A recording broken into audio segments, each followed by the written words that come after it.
réglementation des marchés publics, réglementation qui elle-même va appeler différentes réformes. Nous en citerons principalement deux.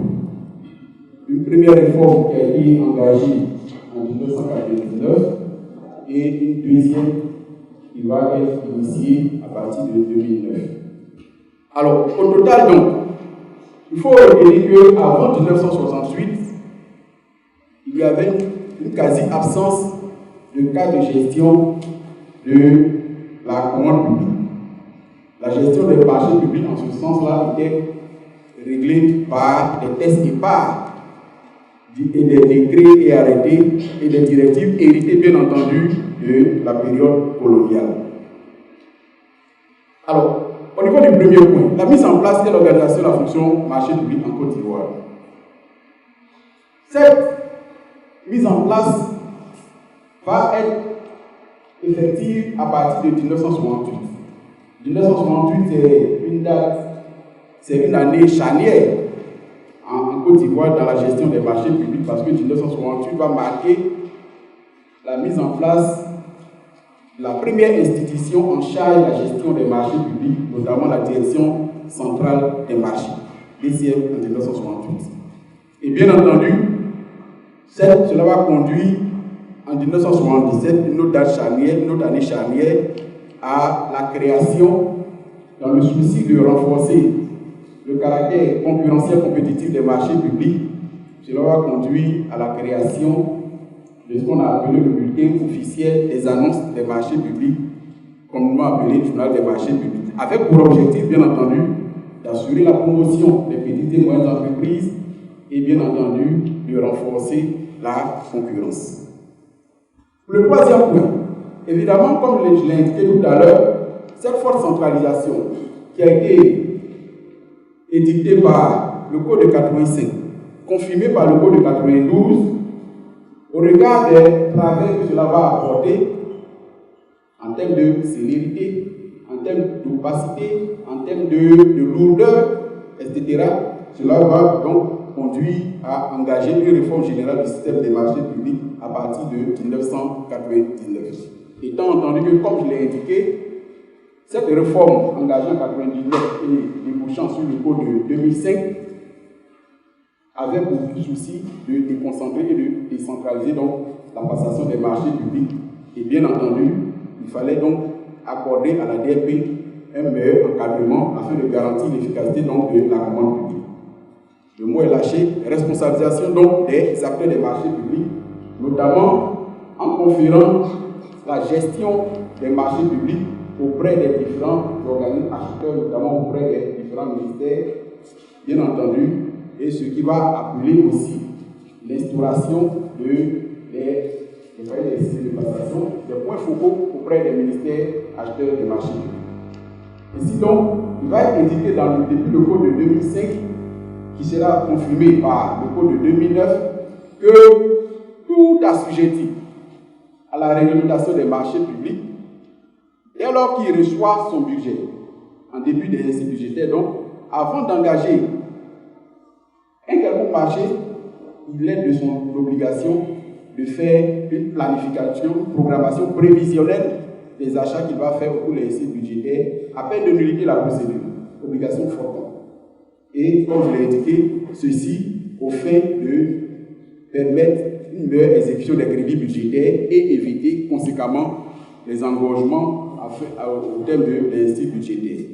Vous imaginez, la Côte d'Ivoire a pris ce décret en date du 24 février 2005. Et après la déclaration de Paris, il va être pris au niveau communautaire, notamment le 9 décembre 2005, les deux directives communautaires que j'ai évoquées tout à l'heure. Et bien entendu, cela va engager donc la Côte d'Ivoire à initier une nouvelle réforme, justement pour intégrer les évolutions liées à la prise de ces deux directives communautaires. Nous en arrivons donc à cette deuxième réforme du système des marchés publics en Côte d'Ivoire. Un autre texte essentiel va être pris en 2015, le 15 juillet 2015, c'est le décret 2015-525, qui va redéfinir ce qu'on appelait le seuil de passation.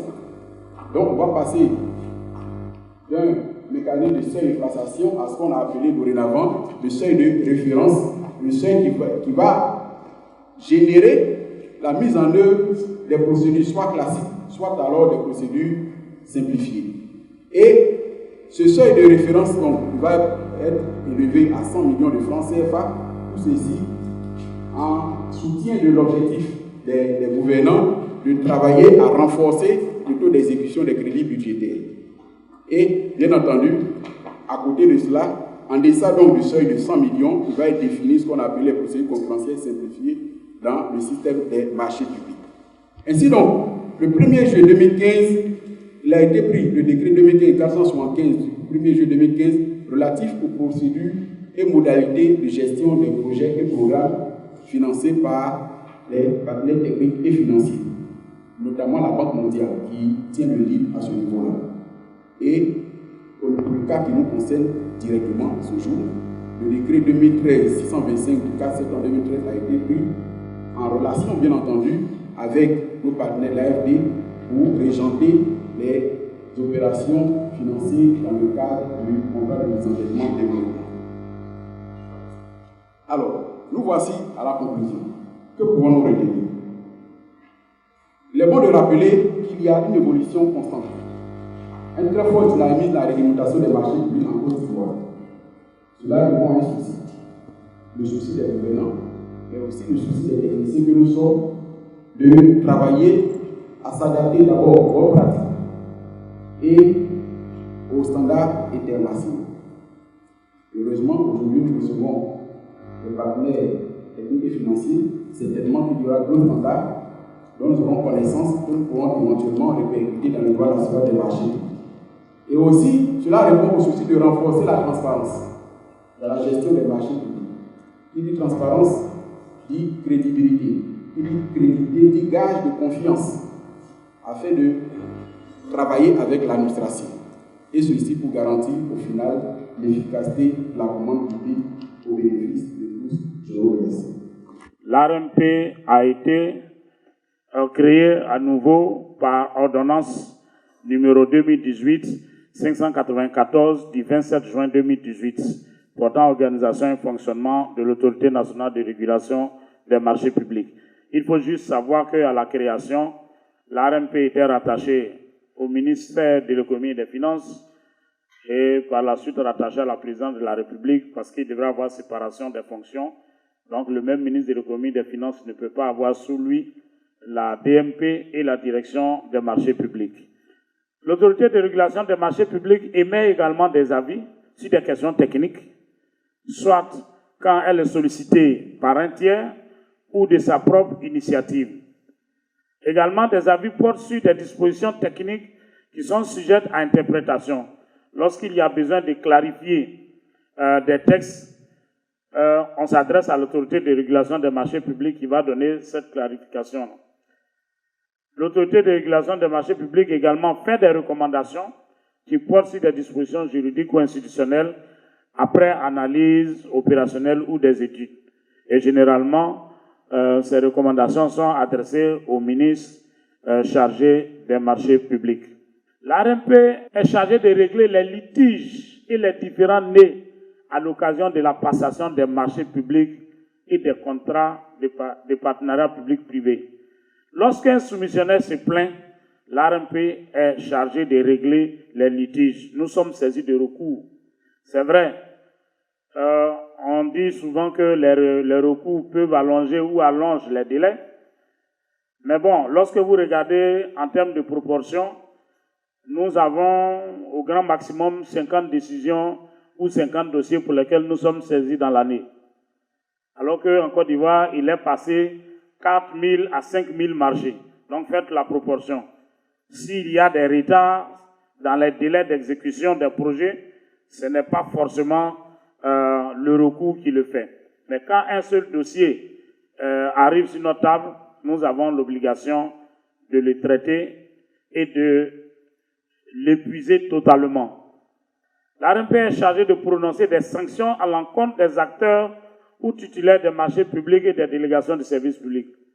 Proposer aux autorités compétentes des sanctions à l'encontre des acteurs publics, cela ne se faisait pas par le passé.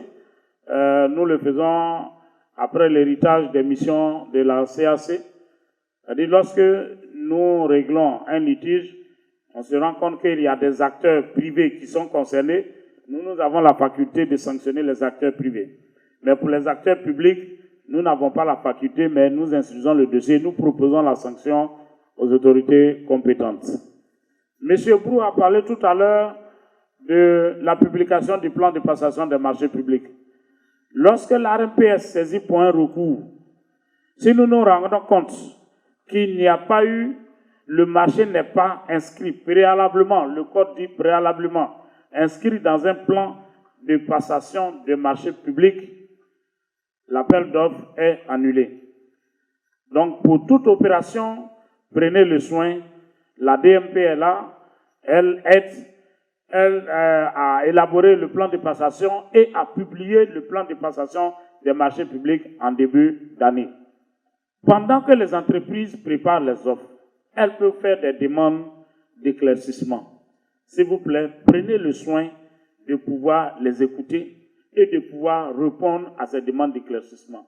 Ça peut améliorer le dossier d'appel d'offres et ça peut permettre d'acquérir mieux que ce que nous avons prévu au départ. Nous avons eu des cas où l'autorité contractante a fini par reconnaître ce que les entreprises ont dit. Elles sont spécialisées dans leur domaine. Nous, quoi qu'on dise, on est spécialiste, en guillemets, des procédures de passation. Mais un domaine d'activité bien précis, celui qui est dedans, il connaît mieux ce domaine-là que les techniciens, des fois même que les maîtres d'œuvre que nous recrutons à cet effet. Donc, il faut écouter pour qu'on puisse acheter mieux. La non-conformité de la composition de la COJO, le non-respect des principes fondamentaux aux procédures de passation des marchés publics, je l'ai indiqué tantôt, c'est-à-dire à l'ouverture, à l'analyse et au jugement des offres, les auditeurs vont repasser en revue. Ça veut dire quoi? Quelque chose qui n'a pas été décelé au départ, pendant le processus de passation, on peut le déceler beaucoup plus tard. Peut-être que les conditions seront pas les conséquences ne seront pas les mêmes, mais nous sommes harcelés par nos partenaires techniques et financiers, par la haute autorité à la bonne gouvernance, par les autres structures, à utiliser les résultats des audits. C'est trop facile. Quelqu'un, pendant qu'on passe le marché, il a fait des irrégularités, on sanctionne. Il y a d'autres qu'on n'a pas vues, et au moment des audits, on se rend compte qu'ils ont fait des irrégularités, des fois même peut-être plus graves. C'est pas parce que c'est passé qu'on peut plus sanctionner. Il faut qu'on trouve des mécanismes pour pouvoir sanctionner. Donc, il faut respecter les procédures à tout moment. C'est pas parce que votre marché n'a pas fait l'objet de recours devant l'ARMP que c'est fini. Au niveau de la cellule recours et sanctions, je le disais tantôt, nous avons jusqu'à aujourd'hui 283 décisions rendues, dont 70 cas d'annulation. Des fois, c'est d'annulation de tout le dossier d'appel d'offres. Des fois, c'est l'annulation de la procédure de l'attribution pour qu'elle soit reprise en fonction des critères qu'on aura arrêtés. Nous avons eu à sanctionner 41 entreprises, et il y a des cas d'arbitrage où nous avons trouvé des terrains d'entente au niveau des différents protagonistes.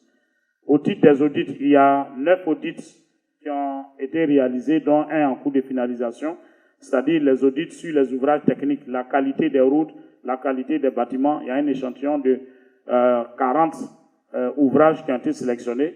Un cabinet d'audit a été commis à la tâche. Les résultats sont disponibles, sont en train d'être analysés et publiés très bientôt. Et désormais, les audits sont systématiques. Lorsque une année budgétaire s'achève, l'année suivante, il y a l'audit des procédures de passation des marchés publics. Donc voici, mesdames et messieurs, présenter succinctement quelques éléments de la régulation des marchés publics en Côte d'Ivoire. Je vous remercie.